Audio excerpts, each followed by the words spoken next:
اپنے محبوب کے سامنے جب اس کا محبوب اس پر غصہ ہو یا اس پر ناراض ہو یا اس کو سخت سست بولے یا اس پر ظلم کرے تو اس کی کیفیت کیا ہوتی ہے؟ تو وہ لیلا نے اعلان کیا کہ آج میں خیرات بانٹوں گی، تو کہتے ہیں کہ ہر طرف سے لوگ آ گئے۔ وہ چیز جو میں عرض کر رہا تھا، وَأَمَّا مَنْ خَافَ مَقَامَ رَبِّ، جو اس دن سے ڈرا جس دن خدا کے سامنے پیش ہونا ہے، وہ چیز آپ اور میرے ذہن میں رہے۔ پھر اس مثال کو آپ دیکھیں تو جب لیلا نے اعلان کیا تو لوگ ہر طرف سے آئے کہ بھئی آج تو خیرات بٹے گی، سارے لوگ لائنیں لگ گئیں، تو مجنو بھی اس لائن میں لگ گیا۔ وہ مجنو جو تھا وہ بھی سارا دن ویسے ہی لیلا کی گلی میں رہتا تھا۔ یہ رومی، مولانا جلال الدین رومی نے یہ واقعہ نقل کیا، وہ بھی لائن میں لگ گیا۔ تو لیلا نے سب کو، کسی کو شیرینی دی، کسی کو چینی دی، کسی کو گڑ دیا، کسی کو روٹی دی، کسی کو کھانا دیا، کسی کو بھی خالی ہاتھ جانے نہیں دیا۔ مجنو جو ساری عمر لیلا کا دم بھرتا تھا، لیلا کا نام جپتا تھا، تسبیح کی طرح وہ لیلا لیلا پکارتا تھا، جب اس کی باری آئی تو لیلا نے اس کو دیکھا، اس کے ہاتھ میں کٹورا تھا، کٹورا پکڑا اور یوں دے مارا زمین پر کٹورا۔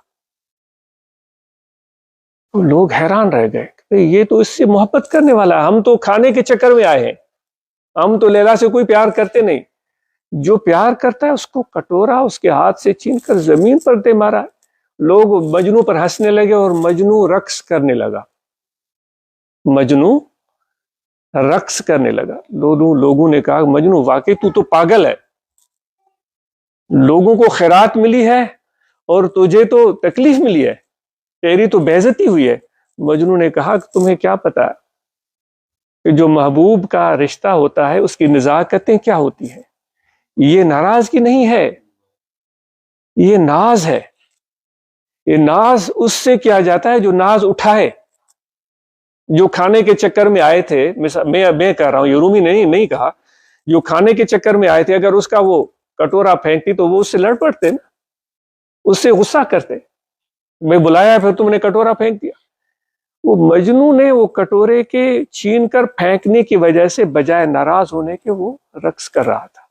تو اللہ تعالیٰ سے جب محبت کا رشتہ جڑتا ہے تو یہ آسان کام نہیں ہے بھائی، یہ صرف زبانی جمع خرچ ہوتا کاش کہ، تو پھر تو ہم زمین آسمان کے کلابے بلا دیتے۔ اس کے لیے دل سوزی چاہیے، اس کے لیے محبت اور عزم اور ارادہ چاہیے۔ تو ہم اور آپ اگر خدا کی محبت دل میں رکھ کر اس کے سامنے جاتے ہیں تو پھر ہمیں یہ احساس ہونا چاہیے کہ اس کے ناز، اس کے انداز کیا ہوں گے۔ اس کی ناراضگی کا ہم کبھی بھی خطرہ نہیں مول سکتے، اس کی خوشنودی چاہتے ہیں، اور وہ بھی یہ کہتا ہے میں تمہاری شکل کو نہیں دیکھتا، تم گورے ہو یا کالے ہو، تم نے کپڑے کیسے پہنے ہوئے ہیں، اور تمہارا گھر کیسا ہے، تمہاری گاڑی کیسی ہے۔ وہ فرماتا ہے میں نہیں دیکھتا ان چیزوں کو، میں تمہارے دل کو دیکھتا ہوں اور تمہاری نیت اور سوچ کو دیکھتا ہوں، کیونکہ اس کے وہ تو علیم بالذات الصدور، وہ دلوں کے رازوں کو جانتا ہے، اس سے کوئی چیز ڈھکی چھپی ہوئی نہیں ہے۔ تو دوستو ایک چھوٹا سا ایک واقعہ عرض کر کے میں اپنی گفتگو ختم کرتا ہوں کہ عمر بن عبدالعزیز رضی اللہ تعالیٰ نے، وہ بھی اسی حدیث، اس آیت سے